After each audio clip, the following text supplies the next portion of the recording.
Et si le Sud avait gagné la guerre de sécession, uchronie et conséquences jusqu'à nos jours.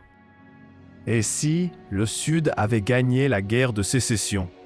Et si les États confédérés d'Amérique avaient arraché leur indépendance en 1865? Esclavage, géopolitique, économie, droits civiques. Explorons un monde parallèle où l'Amérique ne s'est jamais réunifiée. 1861. La guerre de sécession éclate entre le Nord industriel, abolitionniste, et le Sud agricole, esclavagiste. 1865. Dans notre réalité, l'Union triomphe. Mais dans ce monde alternatif, l'armée du Sud, mieux soutenue par la France, de Napoléon III, ou le Royaume-Uni, inflige une défaite stratégique au Nord. Abraham Lincoln, affaibli, doit signer un traité de paix. Résultat, deux nations naissent sur le sol américain. États-Unis d'Amérique Nord. États confédérés d'Amérique, CSA, Sud. Les États confédérés deviennent un pays indépendant. L'esclavage, reconnu par leur constitution, reste en vigueur jusque dans les années 1900, voire 1920.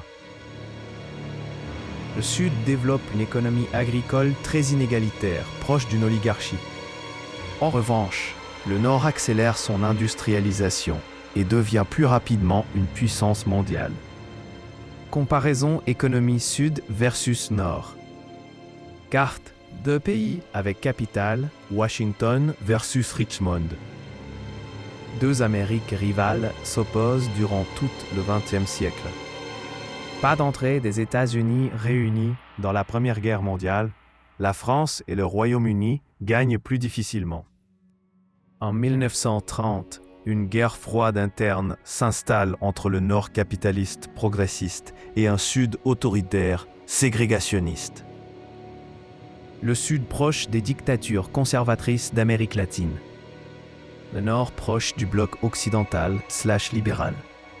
Aujourd'hui, en 2025, les États-Unis du Nord sont devenus un Canada ultra-puissant, allié de l'Europe. Le Sud, affaibli, a connu une série de crises raciales, une guerre civile interne dans les années 1970 et une lente démocratisation. Hollywood, Google et les GAFA, nord-américains. Le Sud, lui, a une culture plus proche du Texas profond, peu intégrée dans les grandes organisations internationales. Nord, USA, plus Canada, plus alliés. Sud, État confédéré démocratisé mais conservateur. Frontières visibles entre les deux. Différence de mœurs, lois, niveau de vie. Et si le Sud avait gagné? Le monde serait sans doute plus divisé, l'Amérique affaiblie, les droits civiques très différents. Parfois, la victoire militaire ne suffit pas à garantir la justice. L'histoire, elle, ne revient pas en arrière, mais elle nous apprend pourquoi certaines défaites étaient nécessaires. Si tu veux d'autres chroniques comme celle-ci, et si le Reich avait gagné? Et si Napoléon avait conquis la Russie? Abonne-toi, like et dis-moi ton idée en commentaire.